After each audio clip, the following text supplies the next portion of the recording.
because unlike it's the biggest ocean in the world. It takes up like a hemisphere of the planet. A lot of really powerful countries, and also a lot of like tension. Much more so than in the Atlantic Hemisphere. And so like that, I think we get a lot out of that in the movie. These people having to work together. And we've even given the foreign name for one of the movies to make us. Doesn't need much imagination. Will there be characters that kind of carry through the entire story, or maybe we'll see a character that is young and hopeful at the is going to be broken and seasoned? You feel that? Yeah. You literally, one of the characters is 8 years old when they face the kaiju for the first time. And the result of that character is to face a kaiju and destroy it. And another one is full of hope on the beginning and is like a gung-ho, super charged pilot, and then through loss is brought back to Earth and so forth. Which character is that? Broly. Okay. What's the balance in the graphic novel between doing origin of the kaiju and doing origin of the Jaegers and those pilots? And was there any temptation to dip a little further towards one or the other? I think as far as my temptation goes, and I think Guillermo agrees, is that like I think we felt a real inclination to keep the kaiju very mysterious, and their purpose is very, very mysterious. And because part of what's so terrifying about it is if a big monster comes out of the ocean and starts tearing up the city, you're not the president. Like you're not important. Like you're just you, and you're probably never going to get an explanation. And when the second one comes, probably nobody's going to tell you why. And so like that's I think why we tended to talk a lot about the human drama, because there was something so profound about like the uncertainty, and even when you feel like you're winning, when they keep coming and you don't know how many there are, like what does winning really mean?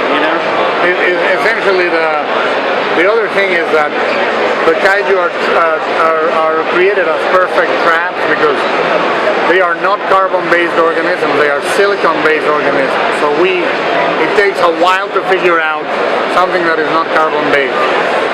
How does it work? Which are the organs? Which one is the heart? Which one is the, it's like opening an earthworm and being a layman. You go, is that the spleen or the brain? And the second thing that the kaiju do, which is they decompose and they release an agent called kaiju blue that completely destroys the cities, makes air impossible to breathe, and the blood is completely acidic. So they figure out that the basic fluid of a kaiju is ammonia based. So how do they neutralize it?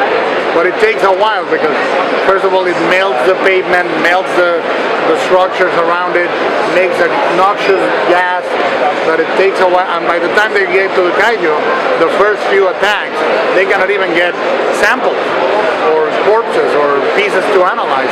The kaijus are essentially triggered to self-destroy if they fall. So it's a very smart weapon. I'm curious to hear you guys talk about size in the comic book. Obviously when you're doing a movie like this, and you're huge. Comic books essentially are just smaller, so how are you going to approach that? Well, they're smaller and bigger. So you don't have to deal with you don't have to compress time, and nobody's going to tell you, oh, that set piece is too expensive. So you can go crazy. Yeah, and I think a lot of what I'm hoping to have fun with in the comic book is the things that you don't see, and that's where you can insinuate a lot of scale. Is if you just see a foot, or you just see a shadow, or you just see bits of something, then ultimately it feels much bigger than it would if you saw the whole thing on one big spread. And I think that's a philosophy that comes through like in every medium that we're talking about is getting that sense of scale through obscuring detail. Or revealing, like